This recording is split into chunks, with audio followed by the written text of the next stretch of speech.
Alors ça y est, nous y sommes. Je lis, c'est le tirage de la semaine du 6 au 12 septembre 2021. Ça y est, c'est la rentrée. Le soleil a laissé tomber le signe du lion et il nous propose de rentrer dans celui de la Vierge. Qui dit signe de la Vierge dit la rentrée, on va changer d'horaire, on va changer d'activité, on va abandonner le passeport qui nous avait servi pour aller passer quelques vacances à l'étranger, pour retrouver un autre passeport. Donc on voit bien que le moment est pour aller vers plus de rigueur, plus de sérieux, et oui, il faut y passer. Et puis en plus, avec le signe de la Vierge, on le sait, c'est le dernier signe de l'été, donc c'est ce que l'on appelle en astrologie un signe mutable, donc on commence déjà à nous préparer à aller vers l'automne, donc peut-être aller aussi vers quelque chose de plus difficile à vivre, parce qu'il y a le sérieux de la Vierge qui compte, qui est très dans le signe de terre, tel qu'elle est bien entendu, et qui va nous entraîner pour aller vers l'automne, vers l'hiver, donc vraiment une autre période qu'il va falloir étudier. Alors vous attendez cette fameuse météo de la semaine à venir. Que dire de cette nouvelle lune, donc la conjonction du soleil avec la lune dans le signe de la Vierge? Qu'est-ce que ça va nous apporter? Qu'est-ce que je peux vous dire? Mais qu'est-ce que vous êtes prêts à entendre? C'est-à-dire que, est-ce que je peux tout vous dire? Est-ce qu'il n'y a aucun frein de votre côté? Souvent, les astrologues, quand ils découvrent des choses un peu difficiles dans la lecture des astres, eh bien, ils se pondèrent, ils font preuve de sagesse. Pourquoi le font-ils?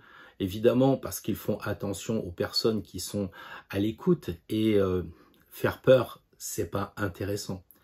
Préparer les gens avec de l'information, ça peut l'être.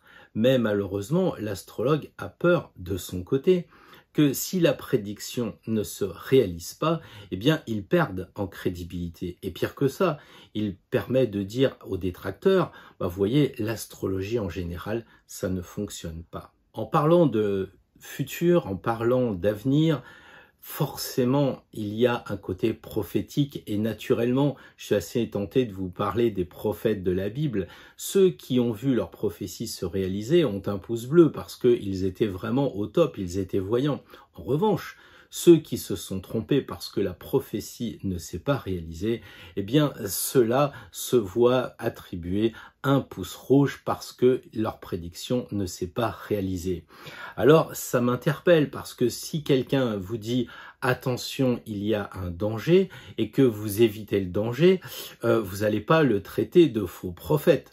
Dernièrement, j'étais en moto, je vois un panneau avec, vous savez, le point d'exclamation, attention danger, donc un danger qui n'est pas répertorié parce que sinon il y aurait trop de panneaux, donc il faut faire attention. Et un peu plus loin, je vois chien errant sur l'autoroute. J'ai pas vu le chien. Honnêtement, c'est pas que j'ai roulé dessus, mais je l'ai pas vu parce qu'il a été sans doute récupéré avant. Donc du coup, est-ce que je dois déposer une plainte auprès de la société d'autoroute qui me dit « mais attention, il y a un chien, mais je vois pas le chien ». Alors, est-ce que c'est pas des mensonges que m'a donné la société d'autoroute? Vous comprenez que, bien entendu, on fait confiance à la société d'autoroute sur ces informations, mais on fait beaucoup moins confiance aussi aux prophéties, à la fois des astrologues et puis des voyants. Alors évidemment, c'est une introduction un petit peu difficile, mais qui va bien avec la rentrée, qui est quand même quelque chose d'assez rigoureux. Eh bien, est-ce que je peux tout dire? Est-ce qu'on peut tout dire? Est-ce que les gens sont prêts à tout entendre? Jusqu'où pouvons-nous aller? Et en plus, c'est difficile, parce que si vous dites « il va se passer cela », et que les gens en sont convaincus, au-delà des connaissances astrologiques, mais parce que les gens sur Internet ont les informations qui vont dans le sens de attention. Et si là, les personnes se mobilisent et disent non, non, nous, on veut pas de cela, eh bien, à ce moment-là, les choses n'arrivent pas et nous sommes sauvés. Et la prophétie, c'est pas réalisé. Donc, du coup, qu'est-ce qu'il faut faire? Qu'est-ce qu'il faut dire? Moi, je pense qu'il faut quand même dire les choses avec l'attention que celui qui écoute, c'est pas pour faire peur. On n'est pas des millénaristes, on n'est pas des personnes qui sont là pour faire des influences à en rajouter. La situation est déjà difficile, mais on ne peut pas non plus brosser toujours dans le sens du poil. Alors, vous allez dire, ça y est, il est en train de préparer ce qu'il va dire après. Ça, je sais pas. Je veux simplement vous mettre en condition d'accepter les choses telles qu'elles sont. C'est-à-dire, d'écouter les astres et pas de nous écouter nous-mêmes. Parce que nous, si on s'écoute, qu'est-ce qu'on veut? On voudrait bien que le virus s'arrête. On voudrait reprendre une vie tranquille. Pas forcément la vie d'avant, mais au moins une vie tranquille. C'est ça qu'on veut. Et si on commence à vous parler du message des astres qui ne va pas dans ce sens-là, vous allez dire, mais oui, mais d'accord, mais est-ce qu'on va arrêter avec le pass sanitaire? Est-ce qu'on va arrêter avec ceci? Est-ce qu'on va pouvoir faire cela? C'est ça qui m'intéresse. Moi, son histoire, là, ça m'intéresse pas. Ben oui, mais seulement, il faut peut-être d'abord se concentrer sur ce que les astres veulent nous dire. Et je vais quand même vous faire une réflexion intéressante. Je crois vraiment que les astres vont répondre à la question que vous vous posez en ce moment sur les deux domaines qui sont les plus importants, la santé et le travail.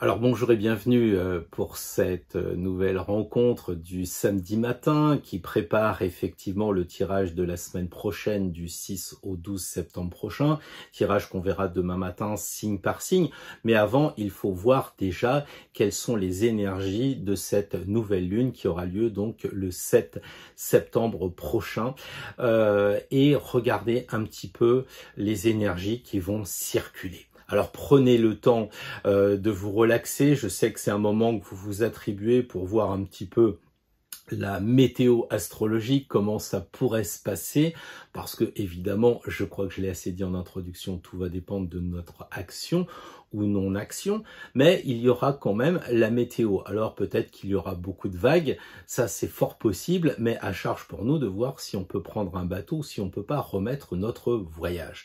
En attendant, bienvenue à toutes les personnes qui retrouvent la chaîne. Merci à Grégor, puisque certains disent salut et Grégor, puisque je fais des jeux de mots sur cet égrégore où je crois que nous sommes quand même tous reliés. À chaque fois, les tirages nous rappellent que nous sommes étrangement reliés parce qu'il y a beaucoup de fois les mêmes cartes qui reviennent, donc la même énergie. Et aujourd'hui, puisqu'on parle d'énergie, que dit la carte du ciel de cette nouvelle lune du 7? Alors déjà, moi je trouve que à la regarder, eh bien écoutez, il n'y a pas beaucoup de traits rouges. Si on regarde, on n'en a qu'un malheureux, une tension, on va dire, entre Pluton, pardon, et puis Vénus en balance. Donc on a une petite tension, mais par rapport à ce qu'on a connu, c'est pas terrible. Le carré entre Uranus et Saturne continue de se relâcher, donc la tension est là et on le voit bien dans la société, mais c'est pas si fort que ça l'a été. On a par contre une opposition assez difficile avec Neptune face à Mars. Là, ça c'est la deuxième partie de l'exposé qui va être quand même assez importante à développer parce que Neptune est une des rares planètes à ne pas avoir d'aspect. Donc on peut pas dire oui mais il y a un petit aspect trigone sextile. Non, non, là il y a vraiment une opposition. Donc cette opposition Neptune-Mars va être évoquée, ça c'est certain. Mais en dehors de tout ça, tout va bien. On a exactement 4 trigones qui mettent en place avec 9 planètes sur 10. C'est quand même pas mal. Alors je sais, la Lune et le Soleil sont des luminaires, mais bon, nous c'est des planètes. On va faire vite. On va se dire qu'on a 9 astres qui sont partie prenante dans ces trigones. Les trigones, ce sont des choses énergétiquement douces, très soft. En plus là, les planètes, elles sont dans les mêmes signes et par conséquent dans les mêmes éléments. Ce qui signifie que d'habitude, on a des trigones avec, on va dire, 2 planètes qui sont en signe d'air et puis la planète d'après, elle va être en signe d'eau. Alors là, c'est un problème. Vous suivez ce que je suis en train de vous dire, c'est que là, les 3 planètes seront dans les mêmes éléments, donc très forts. En plus, ces trigones, quand on les observe un petit peu à la loupe, on s'aperçoit que l'orbe, c'est-à-dire l'écart toléré, on va dire, est très très serré. Donc on a vraiment des trigones très forts, avec des planètes différentes, avec des énergies différentes, des orbes assez serrés, et puis aussi donc dans les mêmes éléments, ce qui fait qu'on va avoir 2 trigones qui seront plutôt dédiés à la Terre, et 2 autres qui seront à l'air. Donc on a bon an, mal an, l'air et la Terre comme énergie de cette rentrée. Donc voilà, l'énergie coule. Moi je pense qu'il y a des possibilités de trouver du calme, calme, il y a des possibilités même d'avoir du réconfort, donc il faut pas s'emballer, même si ce que je vous dis après peut être tendu. Je crois qu'on peut imaginer avoir des choses difficiles à vivre, à faire, à dire, mais entre gens intelligents, on peut le faire sous l'énergie pacifique et tranquille, même si, à mon avis, comme vous allez le voir, ça va bouger. Parce que au-delà de cette première présentation très tranquille des trigones, il y a effectivement des tensions. Et d'abord, voyons plutôt la dominante. Qu'est-ce qui va être souligné pendant cette nouvelle lune, pendant cette semaine du 6 au 12 septembre prochain? Eh bien, c'est le domaine de la santé qui va être souligné. Et ça, c'est assez intéressant parce que ceux qui ne croient pas au hasard, ils vont me dire « Ah, c'est terrible parce qu'en ce moment, le problème qui se pose, le domaine qui m'interpelle, c'est la santé, avec par voie de conséquence le travail, puisque on le sait, il y a un pass qui a été mis en place, donc tout est lié, santé, travail, et ça correspond justement au signe de la Vierge et aussi par analogie à la maison 6 qui représente le travail entendu au sens quotidien, pas du tout la maison 10 avec la grande carrière et notre destinée professionnelle. Non, non, là c'est vraiment la maison 6 qui correspond à la Vierge, donc le travail au quotidien et la santé au quotidien, donc pas la santé avec des gros problèmes, mais quand même des soucis de santé. Donc qu'est-ce qui se passe? Bah évidemment, nous avons la Lune qui est en rapport avec le Soleil, en conjonction pour faire cette nouvelle Lune. Qui dit nouvelle Lune dit que l'on va planter des choses. Donc c'est intéressant parce que on plante des choses alors que nous sommes en Vierge au moment où on moissonne, au moment où on vendange et on récupère des choses. Donc là, c'est quand même assez intéressant, c'est-à-dire qu'on récupère ce que l'on a semé et tout de suite, on commence à anticiper sur l'avenir.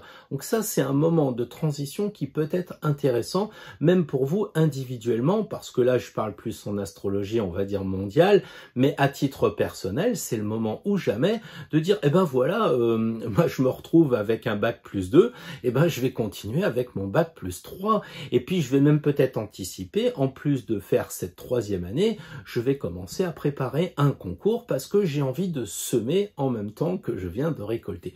Donc vous voyez un peu le tableau qui est quand même rigueur et convivialité, parce que rigueur de la Vierge, mais convivialité avec l'espoir de la nouvelle lune de semer et de récolter en pleine lune qui aura lieu aux alentours du 20. Enfin, on verra, c'est assez dur hein, cette période-là.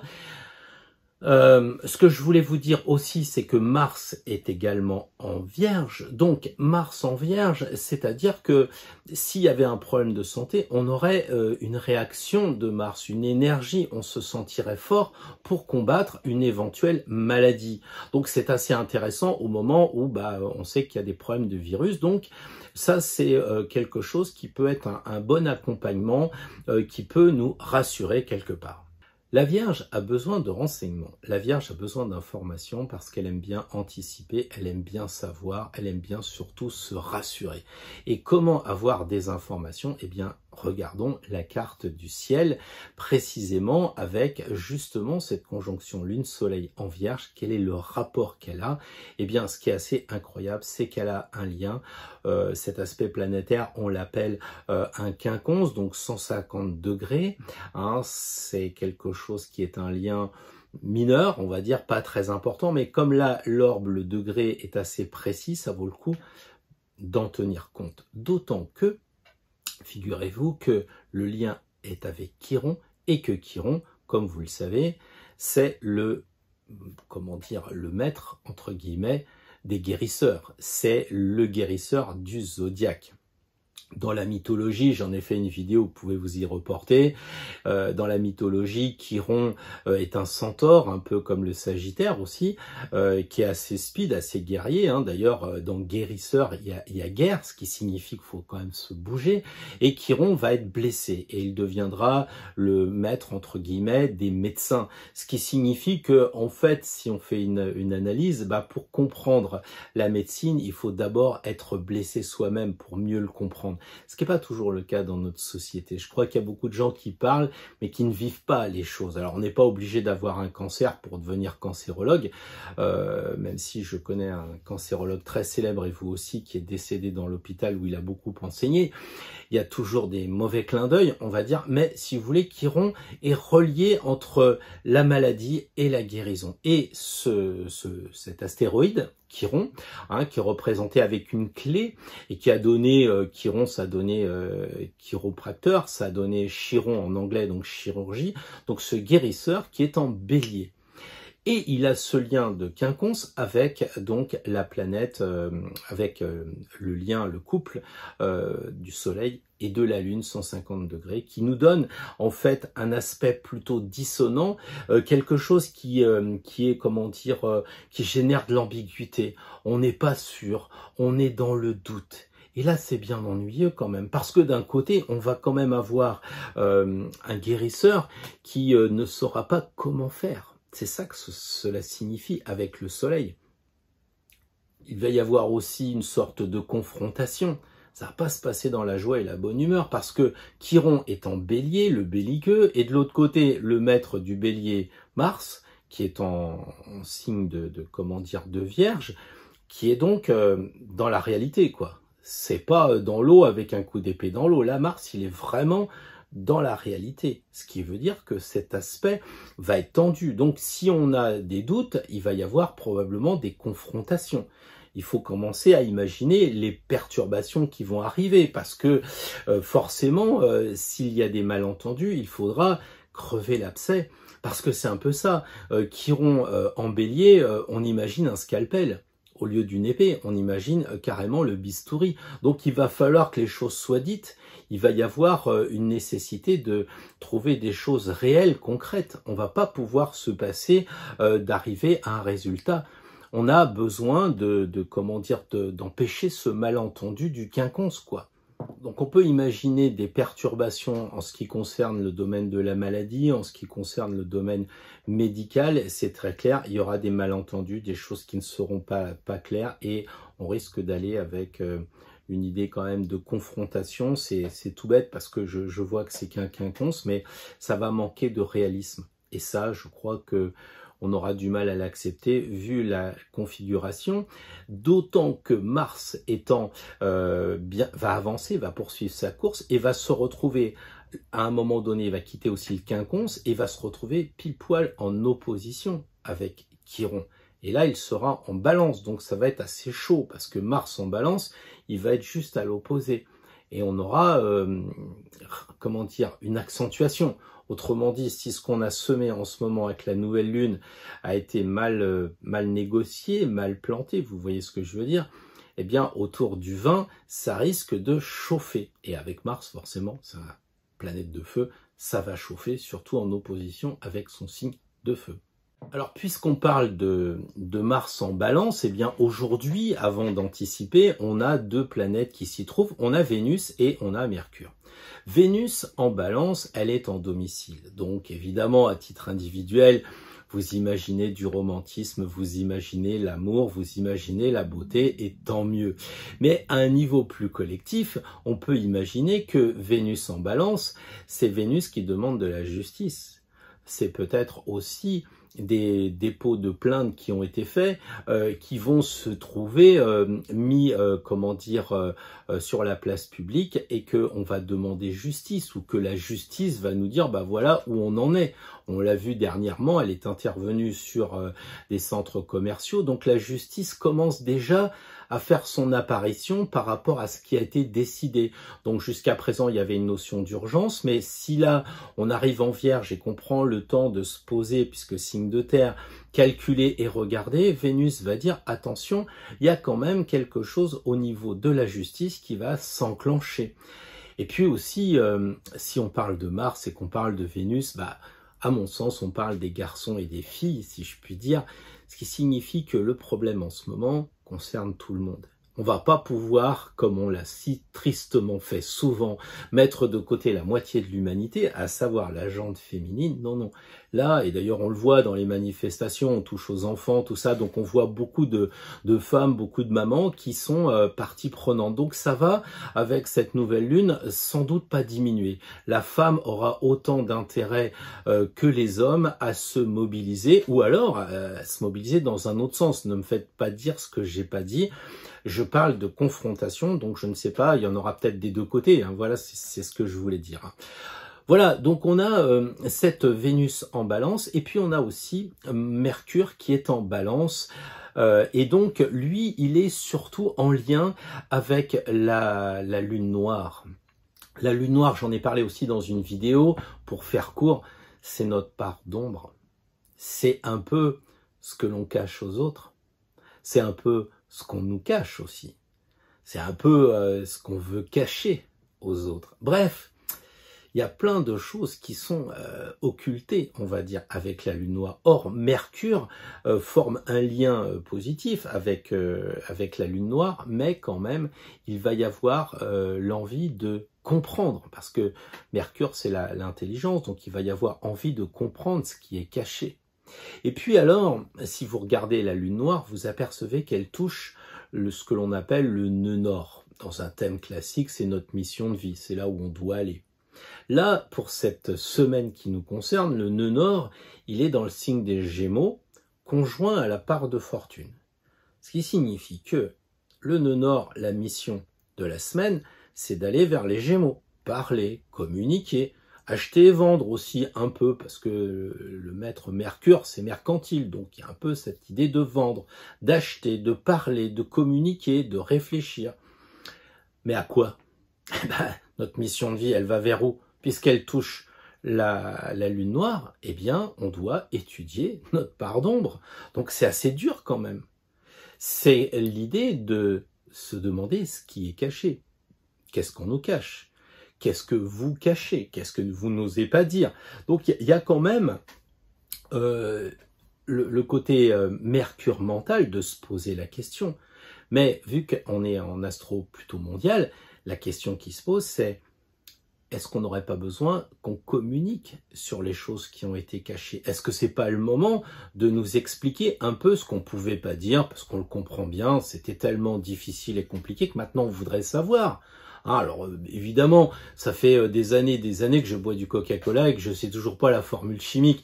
Alors je me doute que pour un soda, si je sais pas la formule chimique, ça va être compliqué pour le reste. Mais là, pardon, quand même, le secret, ce qui est caché, doit quand même pouvoir être révélé d'une certaine façon, au moins pour être rassuré. Parce que on a aussi un trigone entre notre Mercure et Saturne. Et Saturne, il va dire à Mercure, écoute, tu parles beaucoup, on sait que dans la mythologie, tu es un peu le facteur quand même, puisque c'est le communicant hein, de l'Élysée, enfin du Panthéon. Et par conséquent, Saturne va dire, avec sa sagesse, avec son côté le calme olympien, moi je veux des résultats, je veux du concret, arrête de parler. Les gens qui vont passer au plateau télé comme ils le font souvent, en disant des choses pour et des choses contre, des fois eux-mêmes ils disent tout et leur contraire le lendemain, là on va exiger du réalisme, de la réalité, du concret, du vrai, de la vérité. C'est en tout cas ce que Saturne va dire. Arrêtez d'être dans le superficiel, parce que Mercure, elle est un peu comme ça quand même, hein. Communique, là il donne le courrier, puis il discute avec Tante Georgette. Oui, non mais là c'est fini ça. C'est que maintenant on va vouloir quelque chose de réel. Et c'est d'autant plus impactant que Saturne est quand même la planète que l'on appelle de société. Vous savez qu'on a les planètes de personnalité qui vont jusqu'à Mars, et on a Jupiter-Saturne qui sont les deux planètes dites de société parce qu'elles restent 1 an ou 2 ans et demi dans un signe, donc ce qui fait un petit peu des petites générations, puis après on a les grandes générations avec les planètes invisibles.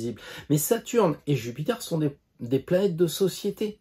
Or là, on a vraiment envie de s'intéresser à la société. Et puis, il est où Saturne, la planète de société? Il est en Verseau. Les Verseaux, c'est eux qui veulent savoir ce qui se passe dans la société. On le sait, les natifs du Verseau sont souvent des politiques, aiment bien en tout cas s'y intéresser, ils aiment bien aussi le syndicalisme. Donc, il y a du sociétal dans le Verseau. Et puis, comme Saturne s'y trouve, bah forcément, on va vouloir que la société partent sur d'autres bases. C'est un peu ça l'idée.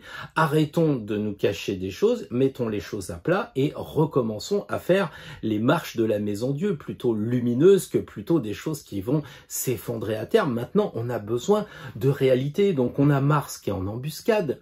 Mars qui est en Vierge, il est prêt à sortir l'épée parce que lui aussi il est dans le concret, parce que la Vierge est un signe de terre et que Saturne est une planète de terre parce que c'est la planète du Capricorne. Donc on veut vraiment avoir quelque chose de concret.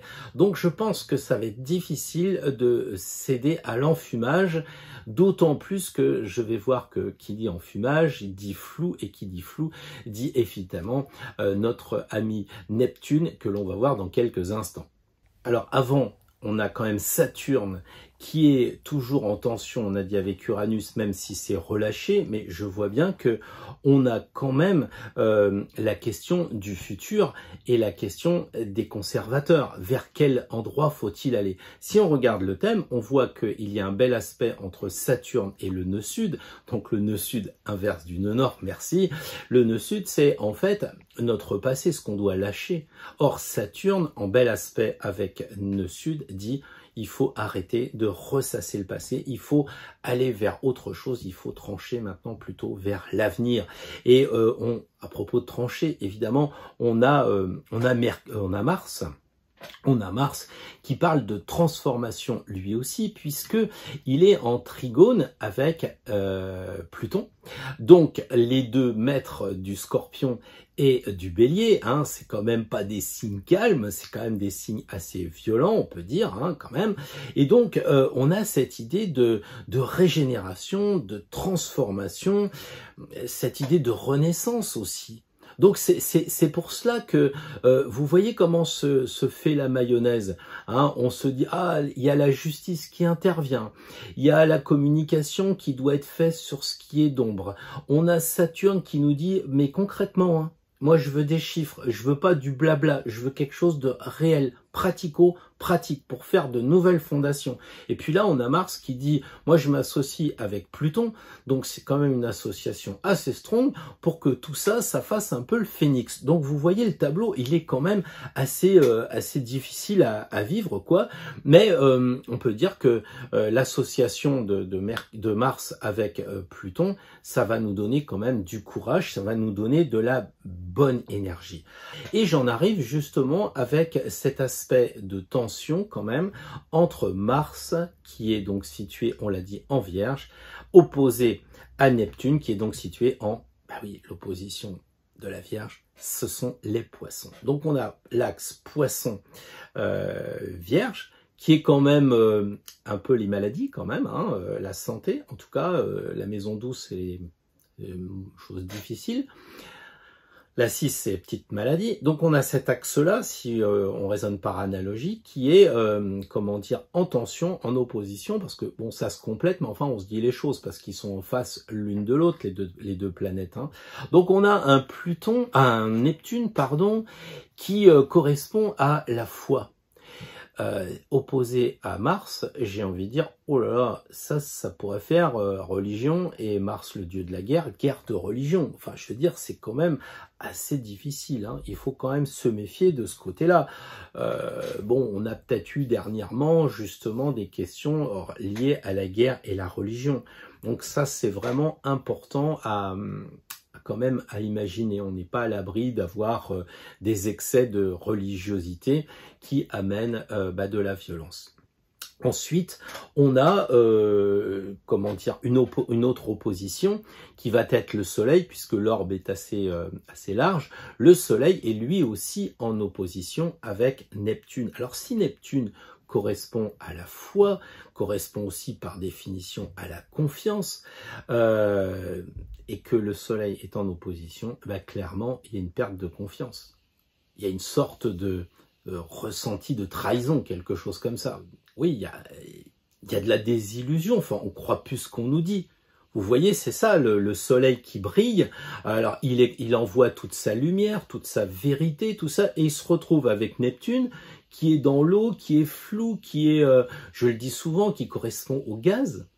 Donc là, on a vraiment une sensation dans cette semaine à venir de désillusion. On croit plus. On est dans le doute, plus que le doute maintenant, parce que dans le doute, des fois, ça profite à l'accusé. Là, ça profite plus à rien, quoi. On n'y croit plus. Alors, si le Soleil est en opposition avec Neptune, pour quelques heures, la Lune va être aussi en opposition avec Neptune. Et là, ce sont les émotions qui vont monter. C'est-à-dire qu'on va parler de déception, mais on va être dégoûté, comme on dit si bien. Ça ne sera pas juste un calcul mathématique, ça va être vraiment un ressenti. C'est la fin des espérances, quoi. Ou alors c'est le début de la désespérance. Vous voyez, il y a cette idée de fin de confiance, fin de partie, on arrête tout, et puis Mars est pas loin, Mars risque de descendre dans la rue, Mars risque de nous amener des manifestations, de la violence, de l'hostilité. Bah oui, mais en réaction à cause de la Lune. La Lune, c'est émotif, donc on pourrait avoir l'action avec le Soleil, l'action du Soleil qui est carré. Mais la Lune, elle reçoit les choses, c'est la féminité, et elle réagit. Et donc, on pourrait avoir de sales moments qui se présentent, quoi. Donc là, l'idée, c'est qu'on n'a plus confiance en personne, on n'a plus confiance en rien. On aurait presque plus confiance dans les hommes politiques, dans le système lui-même. Il y a vraiment, tout est flou. Voilà, c'est ce que nous dit Neptune. Alors, qu'est-ce qu'il faut faire? Eh bien, il faut penser qu'on a quand même des trigones en signe de terre et le Soleil qui sont en trigone avec Uranus. Alors ça, c'est intéressant parce que c'est un trigone, ça veut dire que c'est une bonne chose. Et Uranus, qu'est-ce qu'il pourrait amener comme bonne chose? Plutôt qu'un ouragan pour changer. Oui, la racine d'Uranus. Eh bien, imaginons que ce soit une bonne nouvelle. Ah oui, ça arrive, dans la semaine prochaine, crac, on a une bonne nouvelle. Je sais pas, tiens, bah finalement, les chiffres sont bons. Bon, on nous libère, hein, c'est bon, le pass sanitaire, il est en voie de disparition, on peut aller boire un café tranquille, on n'envisage pas de repousser après le 15 novembre, on a plus de liberté. Et donc, parce que Uranus, c'est la planète de la liberté, mais ça peut être aussi, en plus des bonnes nouvelles, vous savez que chez Uranus, il y a un côté génie créateur. Et si on avait fait une découverte, si on avait inventé quelque chose de nouveau qui nous permettrait d'aller plus librement sur notre chemin à nous tous, l'humanité, ça serait peut-être vraiment pour le coup une bonne nouvelle. Alors, je crois qu'il y a une possibilité d'invention qui pourrait briller puisqu'on a le Soleil et Uranus en trigone avec la Lune, donc la foule, c'est-à-dire les gens, on pourrait avoir ou une bonne nouvelle ou une invention, quelque chose, un trait de génie qui arrive, mais alors, vous savez, soudainement, paf, qui arrive grâce au Soleil qui brillerait et puis la Lune, ça serait donc, ça brillerait sur les personnes, sur nous. Alors, je ne sais pas si je suis pas un peu trop optimiste après avoir été quand même réaliste, je dirais. J'espère ne pas vous avoir fait peur, hein, pas du tout, hein, c'est ce que j'ai dit depuis le début, hein, parce qu'en résumé, c'est quand même une période intéressante qu'on va vivre. D'un côté, on va avoir le dynamisme avec Mars, avec la Lune qui est conjoint au Soleil, on a Uranus, on a dit qu'on avait Pluton, et puis de l'autre côté, on va avoir un aspect très concret, parce qu'on parle de Vierge, on parle de Saturne, on parle de Capricorne, on parle de Taureau aussi, donc ça, c'est dans les trigones, j'en ai pas parlé, mais faites-moi confiance, on est dans le concret. Donc c'est un cocktail qui est très intéressant à vivre la semaine prochaine. En tout cas, moi, ça me convient bien parce que ça va bouger un peu, et je trouve quand même que c'est intéressant de se poser des questions sur ce qui se passe, et pas tomber dans une espèce de routine qui pourrait nous chloroformer. Moi, c'est un peu ce que j'ai peur des bons côtés du trigone.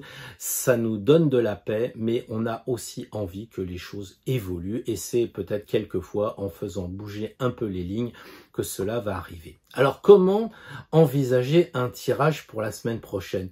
Vous vous en doutez, je crois qu'il y a deux choses qui ont dû retenir votre attention, qui ont été un peu piquants. On a parlé de la part d'ombre avec la lune noire. Donc on pourrait se poser la question, qu'est-ce que l'on cache? Qu'est-ce qui nous est caché? Qu'est-ce qui est pas net pour nous la semaine prochaine? Si vous voulez en savoir plus, vous regardez votre thème, vous regardez où est la lune noire, dans quelle maison, dans quel signe, les aspects, enfin vous faites votre étude. Mais là, ça serait tirer une carte. Mais une carte Béline, évidemment, parce que la part d'ombre, le Béline, il va pas mâcher ses mots, si je puis dire. Et puis de l'autre côté, on ferait un conseil avec une carte majeure, qu'est-ce qui va nous permettre de solutionner cette part d'ombre? Le tarot va répondre par un conseil. Qu'est-ce qu'on peut faire pour sortir de cette part d'ombre?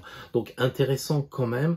Je crois qu'il y a vraiment une question qui en ce moment nous préoccupe tous, parce qu'on finit par se mentir un petit peu à nous-mêmes, parce que quelquefois il y a des résistances, c'est difficile, alors on se dit oui ça va s'arranger, puis bon voilà. On a une part d'ombre, on nous cache des choses, on se cache des choses. C'est pris au niveau individuel, donc ça peut être le patron, ça peut être la maîtresse d'école, ça peut être je sais pas qui.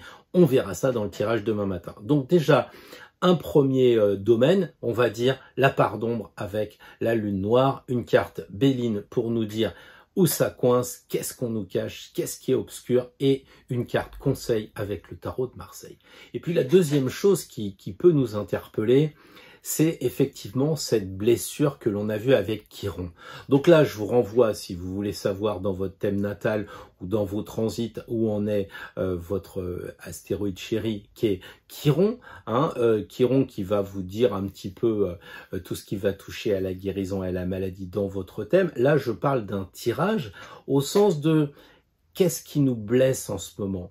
Et donc, on prendra une carte Béline pour justement nous dire un petit peu dans quel secteur, dans quel domaine on est blessé. Est-ce que ça sera la trahison? Ça peut être des cartes positives dans le Béline, mais que l'on vivra comme quelque chose de difficile. Par exemple, si on tire la carte de la réussite, cette réussite à tout prix, à la fin, elle commence à nous faire une blessure parce qu'on oublie les nôtres, parce qu'on s'oublie nous-mêmes, parce qu'on pense plus à nos enfants. Donc, vous voyez un peu la blessure. Et évidemment, on va tirer une carte du tarot de Marseille pour voir comment se sortir de cette souffrance, un peu le chien du mat là qui nous mord un peu, comment faire pour avancer plus librement sur notre chemin avec justement une carte du tarot de Marseille. Donc voilà, je pense que j'ai été assez dur aujourd'hui, assez clair, enfin c'est à mon avis le thème qui fait tout ça, donc de la difficulté dans la joie et la bonne humeur et dans la paix. En tout cas, quoi qu'il arrive, il faut garder toujours le chemin de la paix, jamais s'énerver quoi qu'il arrive, même s'il y a des tensions. Si vous avez trop de tensions, à ce moment-là, vous mettez un pouce bleu, ça va vous soulager tout de suite. Vous parlez de la chaîne aux amis, si vous pouvez aussi vous abonner si c'est pas déjà fait. Voilà, puis nous on se retrouve demain matin. D'ici là, vous pouvez tester je sais qu'il y en a beaucoup qui le font. J'aurai pas le temps de répondre à tout le monde parce que beaucoup de personnes me disent tiens j'ai fait le tirage cet après-midi mais malheureusement j'ai beaucoup comment dire de réponses, je peux pas répondre à tout le monde, puis en plus faut que je prépare le tirage pour demain dimanche matin 9 h, donc comme d'habitude fidèle au rendez-vous, on fera un tirage signe par signe avec ces deux façons de voir, donc sur la lune noire et sur l'astéroïde Chiron, donc ce qui veut dire part d'ombre et blessure. Tout un programme, je vous dis à demain et vivez bien sur votre chemin quoi qu'il arrive.